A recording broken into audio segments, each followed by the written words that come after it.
ಕ್ಷಣ ಕ್ಷಣದ ಸುದ್ದಿಗಳಿಗಾಗಿ ಫ್ರೀಡಂ ಟಿವಿ ಸಬ್ಸ್ಕ್ರೈಬ್ ಮಾಡಿ, ಲೈಕ್ ಮಾಡಿ ಹಾಗೂ ಫಾಲೋ ಮಾಡಿ.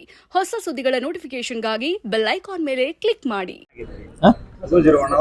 ಸಲಿಂಗ ಆರೋಪದ ಮೇಲೆ ಸೂರಜ್ ರೇವಣ್ಣ ಅವರು ಬಂಧನ ಆಗಿದೆ ಸರ್. ಈಗ ಎನ್ಡಿಎ ಮೈತ್ರಿ ಪಕ್ಷದ ಭಾಗ ಕೂಡ ಅದು. ಸೊ ಏನ್ ಹೇಳಕ್ ಬಯಸ್ತಾರೆ? ಯಾಕಂದ್ರೆ ಒಬ್ಬರಾದ್ಮೇಲೆ ಒಬ್ಬರ ಆರೋಪಗಳು ಕೇಳಿ ಬರ್ತಾರೆ ಇದಾವೆ. ನೋಡಿ, ಈ ರೀತಿಯಾದಂಥ ಆರೋಪಗಳು ಬಂದಾಗ ಅದರ ಸತ್ಯಾಸತ್ಯತೆ ಇದೆ ಏನನ್ನುವಂಥದ್ದು ತನಿಖೆ ಆದಮೇಲೆ ಕೂಡ ಗೊತ್ತಾಗುತ್ತೆ. ಅದಕ್ಕೆ ಈ ಪ್ರಾಥಮಿಕ ಹಂತದಲ್ಲಿ ಅವ್ರ ಬಗ್ಗೆ ಹೇಳಿದ್ದಾರೆ. ನಾನು ಕೂಡ ಮಾಧ್ಯಮದಲ್ಲಿ ನೋಡಿದ್ದೀನಿ, ಓದಿದ್ದೀನಿ ಏನೇನಾಗಿದೆ ಅಂತಕ್ಕಂಥದ್ದನ್ನು. ತನಿಖೆ ಹಂತದಲ್ಲಿ ಪ್ರಾರಂಭದಲ್ಲಿ ತನಿಖೆ ಆಗಲಿ, ತನಿಖೆ ಆದಮೇಲೆ ಸತ್ಯಾಸತ್ಯತೆ ಏನೈತೆ ಅನ್ನೋದು ಅದು ಹೊರಗೆ ಬರಲಿ.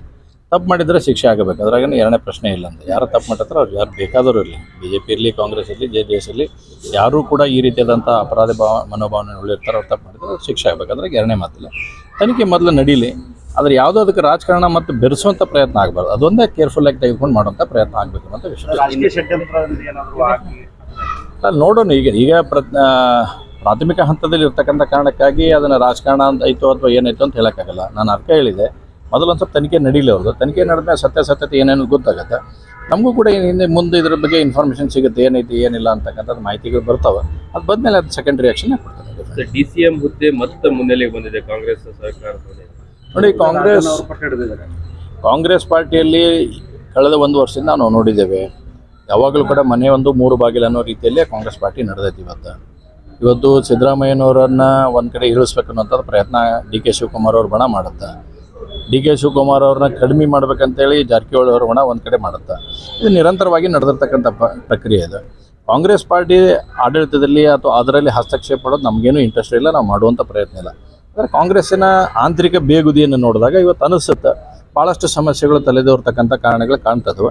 ಮುಂದಿನ ದಿನಮಾನಗಳಲ್ಲಿ ಇದ್ರದ್ದು ಬಹುದೊಡ್ಡದಾದಂಥ ಪರಿಣಾಮ ಕಾಂಗ್ರೆಸ್ ಪಾರ್ಟಿ ಮೇಲೆ ಡೆಫಿನೆಟ್ಲಿ ಆಗುತ್ತೆ. ಲೋಕಸಭಾ ಚುನಾವಣೆ ನಂತರ ರಾಜ್ಯ ಸರ್ಕಾರ ಬಿದ್ದೋಗುತ್ತೆ ಅನ್ನೋ ಮಾತುಗಳನ್ನು ತಾವೇ ಈ ಹಿಂದಿನಿಂದ ಹೇಳ್ಕೊಂಡು ಬರ್ತಾ ಇದ್ದೀವಿ. ನೋಡ್ರಿ, ಇವತ್ತು ಅದಕ್ಕೆ ಪೂರಕವಾಗಿ ನೀವು ಕೇಳಿದ ಪ್ರಶ್ನೆನೇ ಐತಿ. 3 ಮಂದಿ DCM ಮಾಡ್ಬೇಕಂತ ಹೇಳತ್ತಾರ. ಯಾವ ಕಾರಣಕ್ಕಾಗಿ 3 ಮಂದಿ DCM ಆಗಿದ್ರೆ? ಅದಕ್ಕೆ ನಾನು ಹೇಳಿದ್ದೀಗ ಅಷ್ಟೇ. ಈಗ ಅದರದ್ದು ಮುಂದುವರೆದ ಭಾಗ ಈಗ ಪ್ರಾರಂಭ ಆಗೈತಿ. ಅದೇ ಒಂದು ಪ್ರಾರಂಭ ಆಗೈತಿ. ಭಾಳ ದೊಡ್ಡ ಅದೇ 2 ಬರೋ ಅಷ್ಟೊತ್ತಿಗೆ ಎಲ್ಲ ಕ್ಲಿಯರಿಟಿ ಸಿಗುತ್ತೆ. ಅದೇ ಕಾಂಗ್ರೆಸ್ನವರು ತಮ್ಮ ಕಡೆ ಬರ್ತಾರಂತ ಅನಿಸ್ತದೆ. ಈಗ ಸದ್ಯ ನಾವು ಯಾವ ಅದ್ರ ಬಗ್ಗೆ ಇಲ್ಲ. ತನ್ನಷ್ಟಕ್ಕೆ ತಾನೇ ಬಿದ್ದರೂ ನಾವು ಯಾರು ಅದಕ್ಕೆ ಜವಾಬ್ದಾರ ಅಲ್ಲ. KS ಈಶ್ವರಪ್ಪನವರು ನಿನ್ನೆ ಹುಬ್ಳಿಗೆ ಬಂದಿದ್ರು. ಸೊ ತಮ್ಮ ಪಕ್ಷದ ಲಿಂಗರಾಜ್ ಅಂಗಡಿ ಅವ್ರನ್ನೂ ಭೇಟಿ ಮಾಡಿದರು. ಸೊ ಏನು ಪಕ್ಷಕ್ಕೆ ಒಳ್ಳೆ ಬರೋದಂತ ಏನು ಪ್ರಯತ್ನ ನಡೆದಿದ್ದಾರೆ? ನೋಡ್ರಿ, ಈಶ್ವರಪ್ಪನವರು ಮೊದಲು ನಮ್ಮ ಪಕ್ಷದ ಹಿರಿಯರು ಭಾಳ ಪಾರ್ಟಿಯನ್ನು ಕಟ್ಟಿ ಬೆಳೆಸುವಂಥ ನಿಟ್ಟಿನಲ್ಲಿ ಅವರು ಸಾಕಷ್ಟು ಕಾರ್ಯಗಳನ್ನು ಮಾಡಿದ್ದಾರೆ. ಯಾವುದಾದ್ರು ಕಾರಣಕ್ಕೆ ಸಮಸ್ಯೆಗಳಾಗಿದ್ದಾವೆ. ಅದ್ರ ಮುಂದಿನ ದಿನಮಾನಗಳಲ್ಲಿ ತೀರ್ಮಾನ ತಗೊಳ್ತಾರೆ. ಹುಬ್ಬಳ್ಳಿಯಲ್ಲಿ ಕ್ರೈಮ್ಗಳ ಬಗ್ಗೆ 3 ತಿಂಗಳಲ್ಲಿ 3 ಕೊಲೆಗಳಾಗಿರುವಂಥದ್ದು ಅಂದರೆ ಪೊಲೀಸರ ಒಂದು ನೋಡಿ, ನಾನು ಕಳೆದ ಸಲ ಪತ್ರಿಕಾಗೋಷ್ಠಿ ಮಾಡಿದಾಗೂ ಕೂಡ ತಾವೆಲ್ಲರ ಮುಂದೂ ಭಾಳ ಸ್ಪಷ್ಟವಾಗಿ ಹೇಳಿದೆ, ಕ್ರೈಮು ಭಾಳ ಮಿತಿಮೀರಿ ಹೋಗ್ತಾ ಇದೆ ಅಂತಕ್ಕಂಥ ಮಾತನ್ನು ಹೇಳಿದ್ವಿ. 2 ವಿಶೇಷವಾಗಿ ನೇಹ ಹತ್ಯೆ ಆದಾಗ ಮತ್ತು ಅಂಜಲಿ ಹತ್ಯೆ ಆದಾಗ. ನಿನ್ನೆ ತಾನೇ ಈಗ ಅಲ್ಲೇ ಹೋಗ್ತಾ ಇದ್ದೇನೆ, ನಮ್ಮ ಆಟೋ ರಿಕ್ಷಾ ಚಾಲಕರ ಸಂಘದ ಮಠಪತಿ ಅವ್ರ ಮಗನ ಹತ್ಯೆ ಆಗಿದೆ ಅನ್ನೋಂಥದ್ದನ್ನು ಕೂಡ ನನಗೆ ಗಮನಕ್ಕೆ ಬಂದಿದೆ. ಅದಕ್ಕೆ ಈಗ ಹೋಗ್ತಾ ಇದ್ದೇನೆ ಅಲ್ಲಿ ನೋಡೋಕೆ ಏನಂತಂದೇಳಿ. ಇದು ಕಾನೂನು ಸುವ್ಯವಸ್ಥೆ not only in Hubli Dharwad, ಇದು ಎಂಟೈರ್ ರಾಜ್ಯದಲ್ಲಿ ಇವತ್ತು ಕಾನೂನು ಸುವ್ಯವಸ್ಥೆ ಹದಗೆಟ್ಟಿರ್ತಕ್ಕಂಥ ಸಂಬಂಧ ನಾವು ನೋಡ್ತಾ ಇದ್ದೇವೆ. ಭಾಳ ದೊಡ್ಡ ಪ್ರಮಾಣದಲ್ಲಿ ಕಾನೂನು ಸುವ್ಯವಸ್ಥೆ ಹದಗೆಟ್ಟಾಗೂ ಕೂಡ ಇವತ್ತು ಸರ್ಕಾರ ಬೇರೆ ಕಡೆ ಮರೆಮಾಚೋತಕ್ಕಂಥ ಸಂಗತಿಗಳನ್ನು ಮುಂದೆ ತಂದು ಅದನ್ನು ಮರೆಮಾಚಿ ಬೇರೆ ಬೇರೆ ಓಡಿಸುವಂಥ ಪ್ರಯತ್ನವನ್ನು ಮಾಡ್ತಾರೆ. ಹೀಗಾಗಿ ಒಟ್ಟಾರೆ ತೆಗೆದುಕೊಂಡ್ರೆ ರಾಜ್ಯದಲ್ಲಿ ಕಾನೂನು ಸುವ್ಯವಸ್ಥೆ ಭಾಳ ಸಮಸ್ಯೆಯನ್ನು ತಲೆದೋರ್ತಾ ಇದೆ. ಇವತ್ತು ಇಲಾಖೆ ಐತೋ ಇಲ್ಲೋ ಅನ್ನತಕ್ಕಂಥ ಮಟ್ಟಕ್ಕೆ ಇವತ್ತು ಹೋಗುವಂಥದ್ದು ಕಾರಣ ಕಾಣ್ತಾ ಇದೆ ನಮಗೆಲ್ಲ ಕಡೆ ನೋಡಿದಾಗ. ಏನಪ್ಪ ಪೊಲೀಸ್ ಇಲಾಖೆ ಮಾಡುತ್ತಾ ಇಲ್ಲೋ ಅಂತಕ್ಕಂಥ ಭಯ ಜನರಲ್ಲಿ ಕಾಡುವಂಥದ್ದು ಆಗ್ತಾಯಿದೆ. ತಕ್ಷಣ ಈಗಾದರೂ ಗೃಹ ಸಚಿವರು ಎಚ್ಚೆತ್ಕೊಳ್ಬೇಕು. ಎಚ್ಚೆತ್ಕೊಳ್ಳೋ ಮುಖಾಂತರ ಇಡೀ ರಾಜ್ಯದಲ್ಲಿ ಒಂದು ಶಿಸ್ತು ಮಾಡುವಂಥ ಕೆಲಸ ಮಾಡಿ ನಾವು ಸಂಪೂರ್ಣ ಸಹಕಾರ ಕೊಡ್ತೇವೆ. ಅದಕ್ಕೆ ವಿರೋಧ ಪಕ್ಷವಾಗಿ ಭಾರತೀಯ ಜನತಾ ಪಾರ್ಟಿ ಏನು ಸಹಕಾರ ಕೊಡಬೇಕು ಕೊಡುತ್ತೆ. ಬಟ್ ನೀವು ಯಾವುದೇ ರೀತಿಯಾದಂಥ ಕ್ರಮ ತಗೊಳ್ಳಿಲ್ಲ ಅಂತಂದರೆ ಮುಂದಿನ ಆಗ್ತಕ್ಕಂಥ ಅನಾಹುತಕ್ಕೆ ಸರ್ಕಾರ ಆಗುತ್ತೆ, ಗೃಹ ಸಚಿವರು ಇದಕ್ಕೆ ಹೊಣೆಗಾರ ಆಗಬೇಕಂತ ಪರಿಸ್ಥಿತಿ ಬರುತ್ತೆ. ಪೆಟ್ರೋಲ್ ಡೀಸೆಲ್ ಬೆಲೆ ಏರಿಕೆ ಸಂಬಂಧಪಟ್ಟಂಗೆ BJPಯವರು ರಾಜ್ಯಾದ್ಯಂತ ಹೋರಾಟ ಮಾಡ್ತಾರೆ.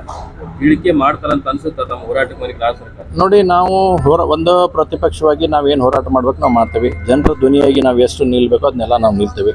ಎಲ್ಲಿವರೆಗೆ ಹೋರಾಟ ತೆಗೆದುಕೊಂಡು ಹೋಗಬೇಕು ಅಲ್ಲಿವರೆಗೆ ರಾಜ್ಯಾಧ್ಯಕ್ಷರಿಗೆ ಹೇಳಿದ್ದಾರೆ, ಆ ಹೋರಾಟವನ್ನು ತೆಗೆದುಕೊಂಡು ಹೋಗ್ತೀವಿ. ಒಂದೇ ಅಲ್ಲ, ಇವತ್ತು ಪೆಟ್ರೋಲ್ ಡೀಸೆಲ್ ಬೆಲೆ ಹೋರಾಟ ಒಂದು ಕಡೆ ಆದರೆ ಇನ್ನೊಂದು ಕಡೆ ವಾಲ್ಮೀಕಿ ಹಗರಣ ಐತಿ, ಇನ್ನು ಭಾಳ ದೊಡ್ಡದಾಗಿರ್ತಕ್ಕಂಥ ಹಗರಣ ಐತೆ. ಅದನ್ನು ಮರೆಮಾಚುವಂಥ ನಿಟ್ಟಿನಲ್ಲಿ ಭಾಳಷ್ಟು ಸಂಗತಿಗಳು ಇವತ್ತು ನಡೆದಿದ್ದಾವೆ. ಸರ್ಕಾರದ ಕಡೆಯಿಂದ ಒಂದೊಂದು ಸಲ ಅನ್ಸುತ್ತೆ ಆ ರೀತಿಯಾದಂಥ ಘಟನಾವಳಿಗಳನ್ನು ಮರೆಮಾಚೋಕ್ಕಿಂತ ಯಾವುದಾದ್ರು ತೊಗೊಂಬಂದು ಮರೆಮಾಚೋಕ್ಕೆ ಪ್ರಯತ್ನ ಮಾಡ್ತಾರೆ ಅನ್ನುವಂಥ ವಾತಾವರಣ ಇವತ್ತು ಎಲ್ಲ ಕಡೆ ಬಿಂಬಿಸುವಂಥ ಪ್ರಯತ್ನ ಆಗ್ತಾಯಿದೆ. ಹೀಗಾಗಿ ವಾಲ್ಮೀಕಿ ಹಗರಣ ಆಗಲಿ, ಇವತ್ತು ಪೆಟ್ರೋಲ್ ಡೀಸೆಲ್ ಬೆಲೆ ಆಗಲಿ, ಇವೆಲ್ಲದರ ವಿರುದ್ಧ ನಾವು ಹೋರಾಟ ಮಾಡ್ತೀವಿ. ಬರ್ತಕ್ಕಂಥ ಅಧಿವೇಶನದಲ್ಲಿ ಅದ್ರ ಬಗ್ಗೆ ಸಂಪೂರ್ಣ ಧ್ವನಿಯನ್ನು ಎತ್ತುವಂಥ ಕೆಲಸವನ್ನು ಭಾರತೀಯ ಜನತಾ ಪಾರ್ಟಿ ಮಾಡುತ್ತೆ.